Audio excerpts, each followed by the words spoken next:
Across America, something quiet is beginning again.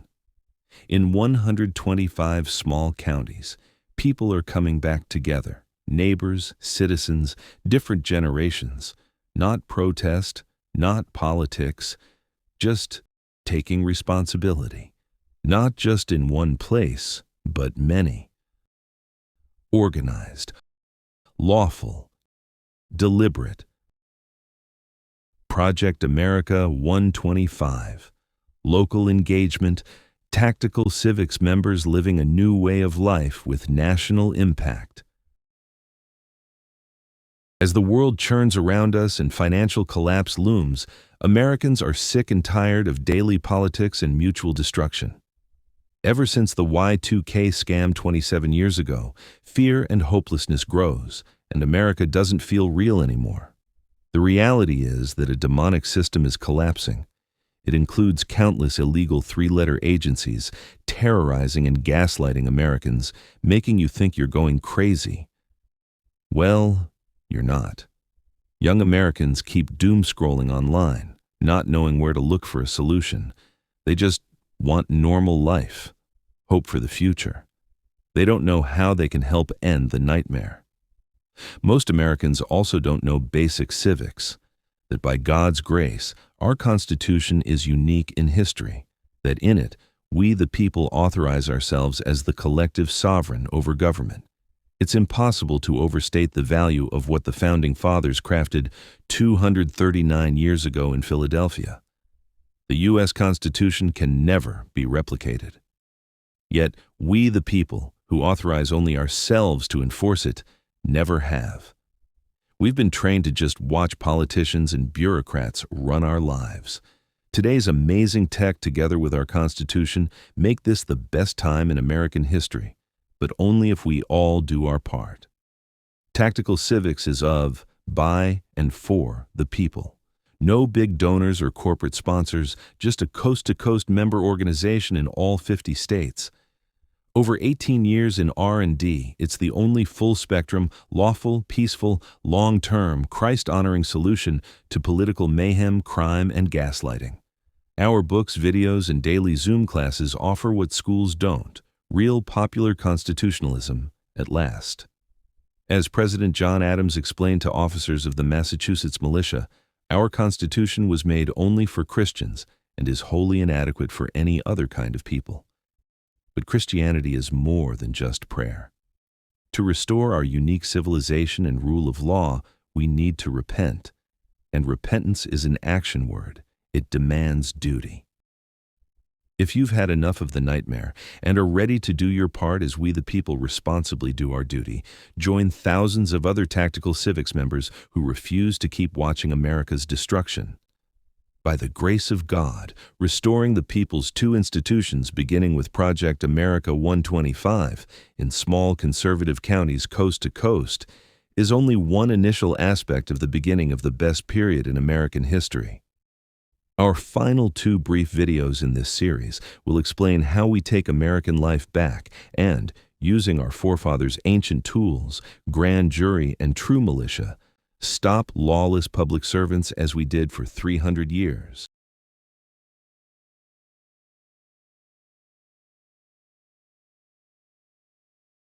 Here's a shocking but true fact. Did you know that all the corruption and lawlessness that Americans complain about today is not only avoidable, but also fundamentally our own fault? It's true.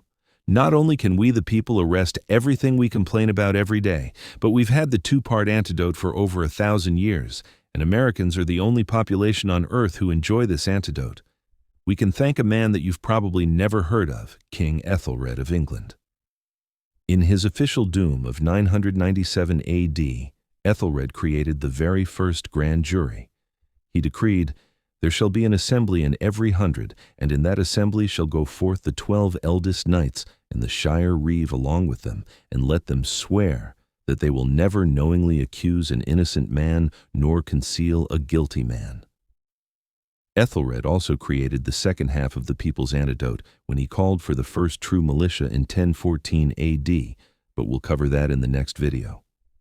Alas, over centuries, lawyers and Parliament killed the grand jury in England, but 634 years after Ethelred initiated this powerful institution of the people, in March 1634, the Massachusetts General Court issued an order to town meetings to select grand jurors. Town meetings throughout the colony elected jurymen to represent them on the first grand jury. The jurors took an oath to present all matters that came before them and then heard the charge of Governor John Winthrop. He warned the panel to report all crimes and misdemeanors that came to its attention, and, as a guide to its deliberations, he told them to read the 10 Commandments. America's first grand jurors took their job seriously, presenting more than 100 offenders, including several of the colony's magistrates. In our own time, writing for the majority in the 1992 Supreme Court case U.S. v. Williams, Justice Antonin Scalia instructed all Americans about the people's amazing authority and oversight power when serving in grand jury. Let me recite just a few excerpts. The grand jury is an institution separate from the courts, over whose functioning the courts do not preside. Rooted in long centuries of Anglo-American history, the grand jury is mentioned in the Bill of Rights, but not in the body of the Constitution. It is a constitutional fixture in its own right. Unlike a court, whose jurisdiction is predicated upon a specific case or controversy, the grand jury can investigate merely on suspicion that the law is being violated, or even because it wants assurance that it is not. It need not identify the offender it suspects, or even the precise nature of the offense it is investigating. The grand jury requires no authorization from its constituting court to initiate an investigation, nor does it require leave of court to seek a grand jury indictment. The grand jury generally operates without the interference of a presiding judge. It swears in its own witnesses and deliberates in total secrecy. We have insisted that the grand jury remain free to pursue its investigations unhindered by external influence or supervision. And a final passage.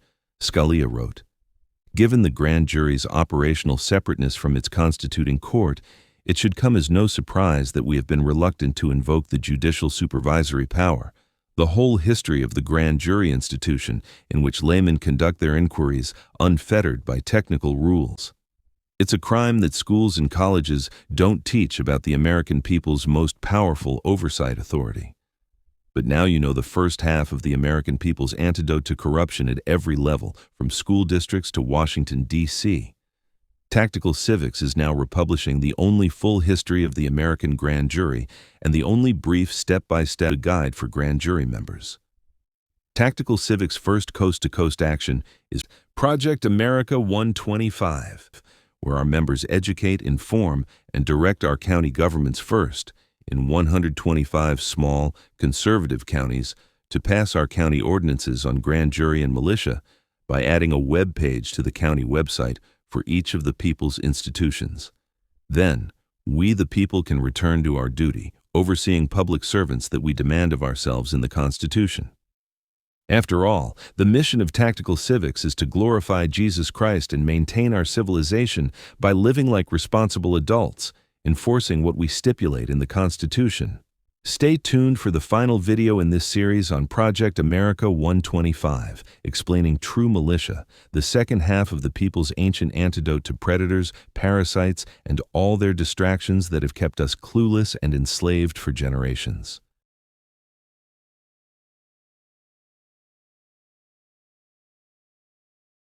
For the past 60 years, when Americans have heard the word militia, they imagine something our ancestors wouldn't recognize. Not constitutional order, but disorder. Not disciplined public duty, but private firearms clubs. Not lawful county force, but men detached from community and accountability. That was never the pre-constitutional or constitutional American militia. For more than 1,000 years in the Anglo-American tradition, free people understood that law enforcement could not safely become the possession of a political class. The American people themselves retained both judgment and force by serving in grand jury and militia. One investigated corruption and crime, the other executed lawful process, Grand jury investigates, militia executes. Together, they're the oldest safeguards of liberty in the English-speaking world. Most Americans today understand neither institution. They see grand jury as a court duty that they try to avoid. And militia has been reduced to a caricature. But historically, the militia was neither a private club nor a recreational hobby. It was the lawful force of the county, the organized body of the people themselves, operating under law in support of lawful civil authority. Not above or outside the law, and certainly not avoiding the community, but in service to it. Project America 125 begins in smaller counties where government still exists at human scale. Small commissioners' boards sit at the same level as the people they serve, who all know one another. In small counties, constitutional self-government can still function as intended, locally, responsibly, peacefully. Project America 125 proceeds in constitutional order. First, the grand jury ordinance, because lawful oversight must always precede lawful force. The grand jury restores the people's ancient authority to investigate public corruption and issue lawful presentments, summonses, and warrants. Then the militia ordinance, not to create some freelance armed body detached from county government, but to restore the lawful executive arm of the people at the county level, the force component necessary to execute the grand jury's lawful process. For most of American history, this principle was taken for granted. The founders feared standing armies precisely because concentrated force can become tyrannical. Alexander Hamilton assured the people of New York that the militias of the several states would be our defense against tyranny. A free people must never become politically, judicially, or physically helpless. Project America 125 avoids chaos by restoring constitutional balance, public enforcement exercised lawfully by the people themselves through long-established constitutional duties. And that distinction changes everything. A constitutional county militia is not composed of isolated extremists, just neighbors, citizens with duties, citizens under law, accountable to their own communities, supporting lawful grand jury process and constitutional order. For too long, Americans have been taught that self-government means casting a ballot every few years and surrendering all authority to paid servants. But in our Constitution, we the people demand far more of ourselves. Collectively, we're America's sovereign, and sovereignty demands institutions through which the people lawfully superintend and enforce justice. Grand jury investigates, militia executes lawful process. One county at a time, we the people take responsibility and bring our founders' brilliant law of self-government back to life.